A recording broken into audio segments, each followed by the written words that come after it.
Hey toi derrière ton écran qui aime les sujets sur la WWE, n'hésite pas à t'abonner à la chaîne de W Live France en activant les notifications pour ne rater aucune vidéo. Bisous.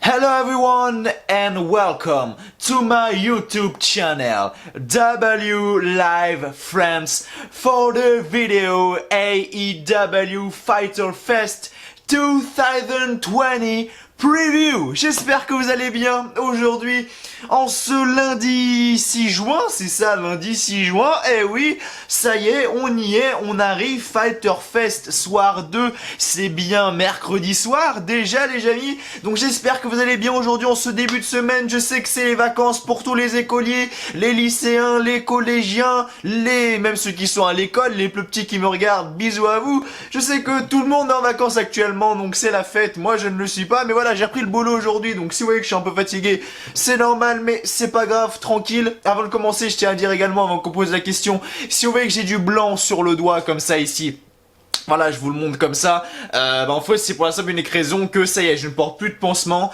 Je dois laisser mon doigt à l'air pour que ça cicatrise bien, en fait, tout simplement. Parce que j'ai une mauvaise nouvelle pour moi et ça me fait un peu chier. Mais bon, faut garder la forme comme d'habitude. Voilà, faut pas déprimer à cause de ça, même si, voilà, ça me saoule un peu pour vous dire la vérité.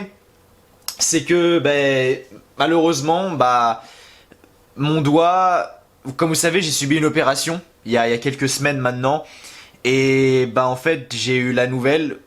Potentiellement, mon doigt pourrait justement avoir une malformation à vie. C'est-à-dire qu'en fait, ils ont vraiment creusé quand ils m'ont opéré. Ils ont vraiment creusé. Et en fait, mon doigt est troué. Et c'est-à-dire qu'en fait, il y a un trou dans mon doigt. Et en fait, là, vous avez l'impression qu'en fait, ce qu'il y a le blanc, en fait, c'est sur la peau. Sauf qu'en fait, pas du tout. Le blanc qu'il y a, c'est un trou en fait dans mon doigt. Vous voyez le blanc, c'est comme si c'était transparent en gros. C'est juste que c'est posé sur une paroi de chair en gros. En fait mon doigt va rester comme ça. J'aurai un trou dans le doigt en gros. Donc je pense faire je sais pas là, je vous en parle à vous parce que vous savez très bien que j'adore vous raconter ma vie et comme ça vous êtes les premiers informés. Bon, si vous voyez que j'ai le doigt qui est également sale etc, c'est normal, hein, c'est du sang séché. Mais en gros, je vous parle de tout de toute manière, donc je vous raconte ça sur ma vie bien évidemment avant de parler de Fighter Fest. Et je pense pour ceux qui s'y connaissent, peut-être qu'ils l'ont déjà fait, mais une greffe de peau où justement en fait ils te prennent de la peau d'une autre partie de ton corps, donc n'importe laquelle, je ne veux pas savoir, et en fait ils te la mettent justement à la place du doigt pour que ça le rebouge, parce que je me vois mal avoir mon doigt, mon index quand même, avec un trou dedans quoi. Je veux dire, c'est pas, je sais pas, c'est bizarre. Et regarder mes mains comme ça et voir qu'en fait j'ai un trou dans le doigt, le voir toute ma vie. Vraiment, ça me ferait chier. Donc je sais pas, je pense à faire une greffe. Je pensais jamais, c'est un peu de la chirurgie esthétique, tu vois. Je pensais jamais faire de la chirurgie esthétique de ma vie, mais finalement, putain, à 18 ans, je vais devoir en faire quoi. Non mais ça fait chier parce que voilà, je m'attendais vraiment pas à ça. Je pensais que ça allait cicatriser ou peut-être avoir une petite cicatrice. Voilà, je me doutais très bien. Quand j'ai vu la gueule de mon doigt, j'ai montré des photos de la gueule de mon doigt à des gens que je connais et ils voyaient la gueule de mon doigt, ils faisaient ah ouais quand même, parce qu'en fait j'ai un trou dans le doigt quoi. Ils ont vraiment creusé quoi. Et là, je me suis dit bon, ça va se refermer, je vais avoir une cicatrice quoi. Et en fait, je vois comment la plaie est en train de se refermer. Enfin, je vois comment ça commence à cicatriser. En fait, je vois que ça cicatrise pas du tout comme je le pensais. Donc, j'ai un trou dans mon doigt et je pense que je vais le garder ce trou là. J'espère que ça va cicatriser mieux que ça et que ça va repousser. J'en sais rien, j'y connais rien là-dedans. Mais apparemment, de ce qu'on m'a dit, il y a de fortes chances que mon doigt reste comme ça. Et dites-vous que le blanc là, c'est un trou. C'est-à-dire que ça fera un U dans mon doigt, tu vois. Genre je voudrais faire ça, mais en fait j'aurais le doigt en U. Enfin c'est dégueulasse, donc je pense faire une greffe de la peau, j'en sais rien.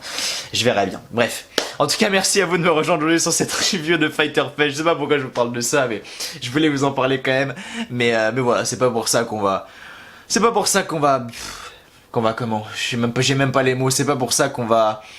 perdre la forme qu'on a les amis, surtout qu'aujourd'hui on se retrouve pour la vidéo pronostic de Fighter Fest Soir 2. Alors j'ai même pas la carte sous les yeux, ça prouve le youtubeur non organisé.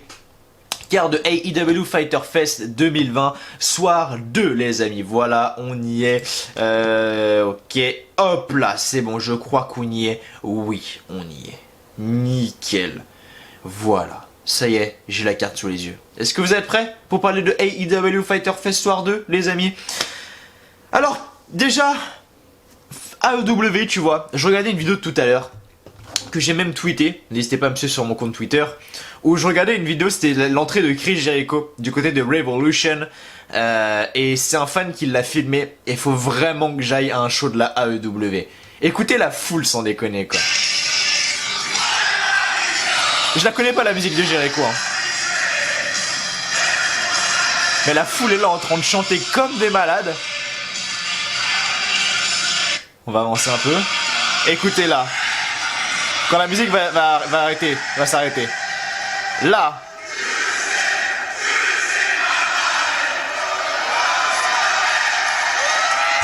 Bah franchement la foule de la AEW c'est juste incroyable. Il faut vraiment que je me fasse un show de la AEW. Bon je vois que le compteur rouge en haut de ma caméra s'affiche.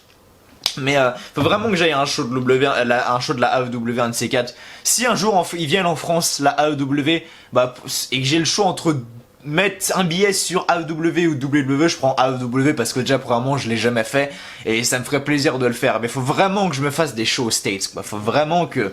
Bon WrestleMania 40 c'est le projet, tu vois, c'est bloqué. Mais faut vraiment que je me fasse des shows aux States, genre des Raw, des SmackDown, même des NXT pourquoi pas, mais surtout AEW quoi. Faut vraiment que je me fasse un AEW. Ça c'est sûr, mais bref, ça c'est dans les projets, c'est dans les petits papiers, bien évidemment, je vous emmènerai avec moi en faisant des petits vlogs les amis. Alors, du coup, AEW Fighter Fest, donc soir 2, donc ça sera le 8 juillet, effectivement, c'est après-demain, donc c'est pas demain, mais c'est après-demain soir. Donc là, pour vous dire la vérité, la nuit 2 ne me hype pas du tout. J'avais une hype, je sais pas si c'est pareil pour vous, mais moi personnellement, j'avais une hype pour, eh bien, le match entre Jon Moxley et Brian Cage pour le championnat de la AEW. C'est l'un des quasiment des seuls matchs qui m'intéressaient parce qu'on a 1, 2, 3, 4, 5, 6. On a 7 matchs d'annoncés plus 8 comptant le combat de chien. On a bien rigolé dans la dernière review de AEW pour ceux qui se souviennent. Les vrais étaient là. Et justement, je veux dire, le seul match qui m'intéressait, c'était le match pour le championnat de la AEW qui finalement a été repoussé au 15 juillet, donc Fight for the Fallen, hein, parce qu'il y a des rumeurs comme quoi Jon Moxley a le coronavirus, sa femme, donc Renee Young c'est officiel, elle l'a, mais Jon Moxley, on sait pas, mais je pense qu'il l'a, parce que sinon ça aurait pas été décalé jusqu'au 15 juillet, du côté de Fight for the Fallen, donc j'en sais rien, mais c'était vraiment le seul match qui me hypait de la carte en fait, pour vous dire la vérité.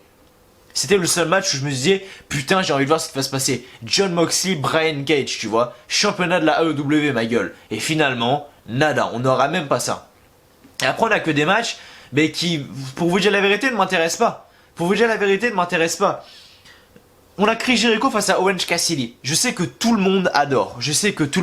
Tout le monde veut voir ce match entre Chris Jericho et Orange Cassidy. Mais moi, je sais pas pourquoi, j'accroche pas et j'ai pas envie de voir le match. La storyline, j'ai pas accroché. Donc, ce qui fait que j'ai pas envie de voir le match entre Chris Jericho et Orange Cassidy. Tout simplement. Lance Archer face à Joey Janela. C'est la même chose. J'ai pas envie de voir le match. Match que oui voilà, celui-là pourquoi pas. Le match entre les Young Bucks et FTR face à Butcher, Blade et les Lucha Brothers, donc Pentagon et Ray Phoenix. Ok, ça par contre ça peut passer. J'avoue c'est clean, tu vois. Le match pour le championnat tag team de la AEW la semaine dernière, du coup on a eu dans le soir 1, on a eu Kenny Omega et Adam Page face au Best Friend, et là ils feront face à la Private Party. Je veux dire, on a eu ce match-là la semaine dernière, on sait très bien que même si c'est la Private Party en face, donc que ce soit Mark Quinn et Isia Cassidy, je veux dire même si c'est eux en face, on sait très bien que Kenny Omega et Adam Page vont conserver les titres, je veux dire...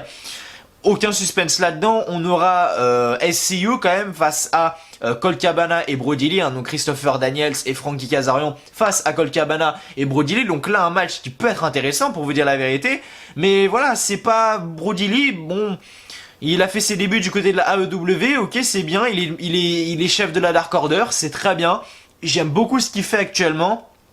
Mais ce match-là ne m'intéresse pas en fait. Et il y a vraiment quasiment aucun match qui ne m'intéresse. On me dit que Nyla Rose sera en action, c'est pour ça d'ailleurs que je l'ai mis sur layout. Mais on me dit que Nyla Rose sera en action, je sais pas contre qui d'ailleurs, ça m'intéresserait de voir. Ça se trouve, premier match, on aura Nyla Rose face à Tessa Blanchard. Bah alors là, si Tessa Blanchard arrive à la AEW, mon pote, je me mets à poil en vidéo. Je déconne évidemment, mais on aura donc Nyla Rose face à Tessa Blanchard, peut-être, enfin j'espère, même si je pense pas, je sais pas contre qui Nyla Rose fera face. Mais en tout cas, elle sera en action, elle a été annoncée. Et enfin, on aura la Poufy Battle Royale, cette putain de Battle Royale de chien, bordel. Sans déconner, et on en a parlé pendant au moins 10 minutes dans la dernière review de la AEW, où on a bien rigolé, hein, on va pas se mentir. Et beaucoup de personnes dans les commentaires m'ont dit « Mais Mathieu, je suis sûr que c'est un troll, la AEW, il dit ça pour troller, machin, tout ça. » Moi, je suis pas sûr, peut-être que c'est complètement un troll, hein, mais bon, j'attends de voir. Si c'est un troll, tant mieux. Si c'est pas un troll, je peux te dire qu'on va bien rigoler et vous allez m'entendre dans la review de jeudi, la review de Fighter Fest jeudi comme la semaine dernière, la semaine passée, parce que justement j'ai parlé de ça et de dire bah c'est quoi cette merde quoi, une Battle Royale de chiens bordel de merde, qui a eu l'idée? C'est Vince McMahon qui a eu l'idée, c'est pas possible, une Battle Royale de chiens bordel, des conneries j'en ai vu dans le monde du catch, mais alors celle-là ils font fort, autant on peut parler de la WWE niveau merde, mais autant la AEW, s'ils font ça, ils sont pas mal non plus, on va pas se mentir. Enfin bref, du coup les amis, comme d'habitude, n'hésitez pas à jouer, à faire vos pronostics dans les commentaires dès maintenant. Vous le savez très bien que, eh bien, c'est gratuit, ça mange pas de pain, et puis ça vous donne une opportunité d'avoir une dédicace dans la review de AEW Fighter Fest, les amis. Donc faites vos pronostics dès maintenant. Je vais vous lire la carte pour, eh bien, que vous puissiez participer dès maintenant et pour potentiellement gagner. On va exclure 3 matchs du coup de cette carte qui est pour le moment annoncée. Au niveau des pronostics, je parle étant donné que bah c'est limite impronosticable. Déjà John Moxley Brian Cage, le match n'aura pas lieu, donc déjà on pronostique pas ce match là, on passe. On aura Nyla Rose qui sera en action, mais on passe parce qu'on sait pas du tout contre qui Nyla Rose va, on sait pas qui Nyla Rose va affronter, peut-être Abaddon, peut-être, c'est je sais pas, pourquoi pas. Ça m'étonnerait pas d'avoir une Nyla Rose face à Abaddon par exemple. Dans un show comme Fighter Fest, on verra bien. La Poufy Battle Royale, donc la Battle Royale avec des chiens.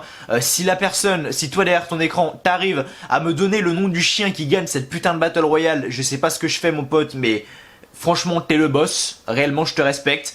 C'est pour ça qu'on va pas le pronostiquer parce que c'est impronosticable. Du coup, il reste Chris Jericho face à Orange Cassidy dans un match simple. Lance Archer face à Joey Janela dans un match simple. Un 8-man tag team match. Donc les Young Bucks et FTR, donc Nick et Matt Jackson et justement donc Dax Harwood et Cash Wheeler face à Butcher, Blade et Pentagon et Ray Phoenix, donc dans un 8-man tag team match. Le match pour le championnat par équipe de la AEW détenu par Kenny Omega et Adam Page face à la Private Party, donc Mark Quinn et Isia Cassidy. Tag team match entre SCU, donc Christopher Daniels et Frankie Kazarian face à Colt Cabana et Brody Lee. Et voilà, fin de l'histoire. Donc vraiment comme match à pronostiquer, on en a 1, 2, 3, 4, 5, voilà. Et pour moi, comme j'ai dit dans mes dernières vidéos, c'était une grosse erreur, je pense, de la part de la AEW de faire ça comme ça, en fait, de mettre ça, en fait, décalé, tu vois. Genre de faire ça en une semaine d'écart. Je sais pas, ils auraient pu faire ça, je sais pas, genre le soir un le samedi et le soir de le dimanche, ou le soir un le vendredi et le soir de, je sais pas ce qu'ils ont voulu faire. Peut-être que c'est pour remonter les ratings qui commencent à être faibles du côté de la AEW. Enfin, la AEW se font vraiment devancer par NXT, alors qu'à la base c'était AEW qui devançait NXT.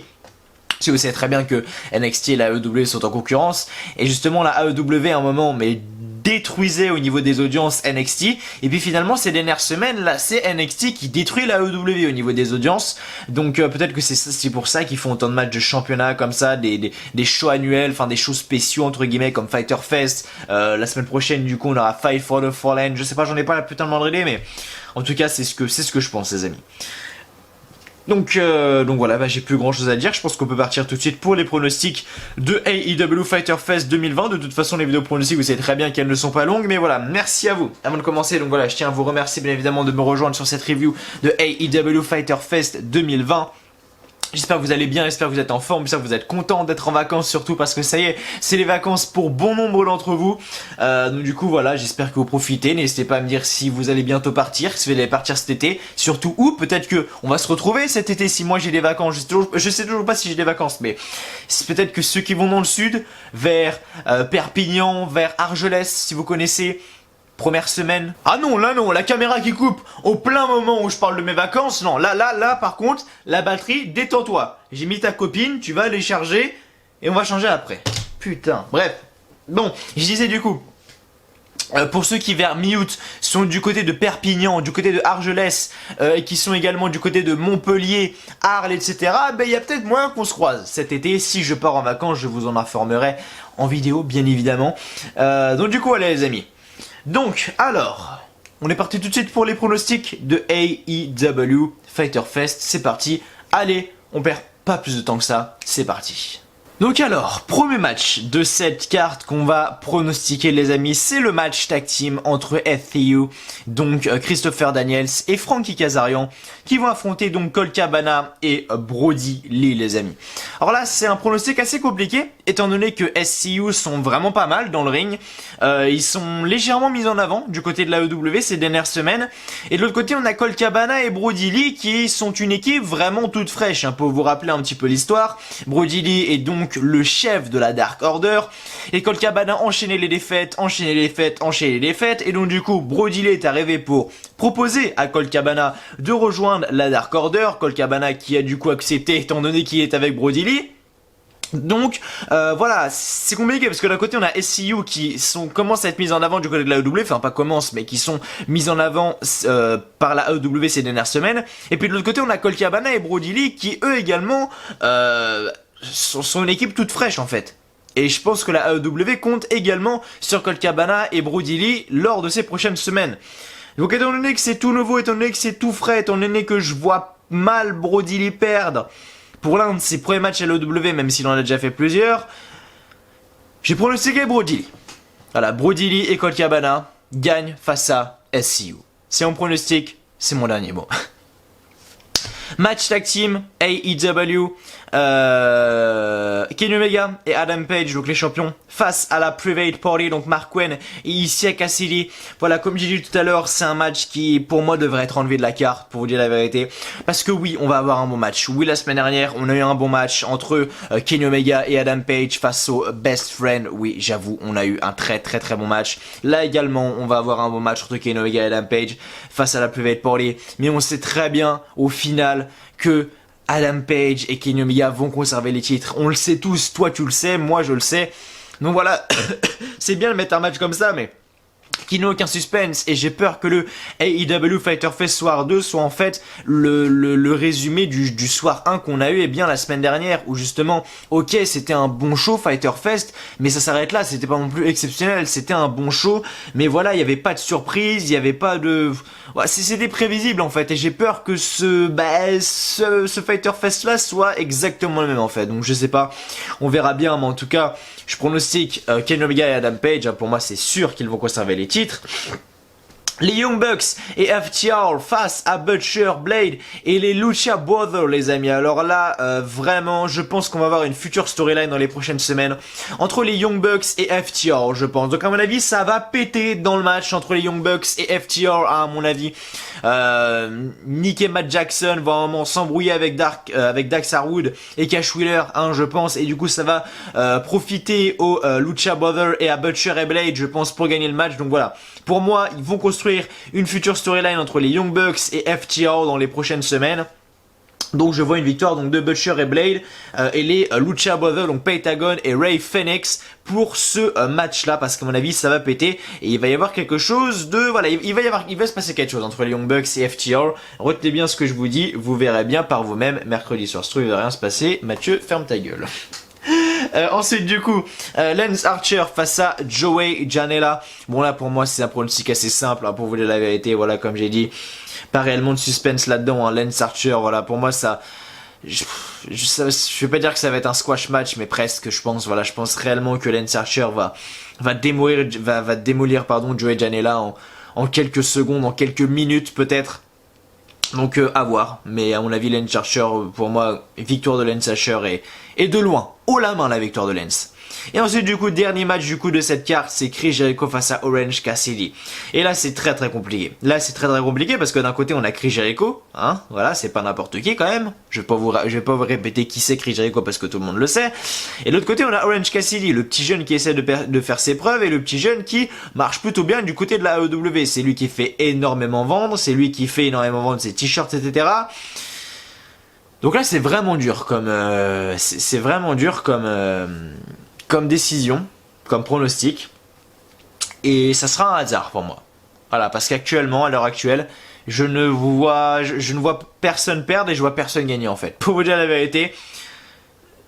Donc pour moi, je mettrais quand même Chris Jericho. Allez. Voilà, pour moi, je mettrais Chris Jericho. C'est quand même une personne qui a un rôle très important du côté de la AEW en termes de scénario, en termes de booking, etc. Donc pour moi, ça sera Chris Jericho qui gagnera ce match et Orange Cassidy qui perd. Je peux totalement me tromper. Là, personnellement, c'est l'un des pronostics les plus compliqués pour vous dire la vérité. Donc voilà, je pronostique Chris Jericho, mais bon, voilà, je le pronostique comme ça en fait, tout simplement. Donc voilà, c'était la petite vidéo pronostic du lundi. C'était la petite vidéo pronostic du lundi. J'ai pas énormément de choses à dire, hein, pour vous dire la vérité. À part ça, qu'est-ce que vous voulez que je vous dise de plus en réalité, étant donné que c'est tout ce qu'on aura du côté de AEW Fighter Fest 2020. Est-ce que vous êtes hype? J'en ai pas la moindre idée, n'hésitez pas à me le dire dès maintenant en commentaire les amis. Et voilà, je tenais vraiment à tous vous remercier d'avoir été là sur cette petite vidéo. Voilà, je pense que c'est une petite vidéo, je sais pas combien de temps elle a duré, mais en tout cas je vous remercie d'avoir été là. Et on se retrouve bien demain pour la review d'Euro les amis. Voilà, d'ici là portez-vous bien. Je vous souhaite à tous une très bonne journée, une très bonne soirée, que du bonheur, que des bonnes choses. Et je vous dis à demain pour la review d'Euro. Prenez soin de vous, passez de bonnes vacances et à demain.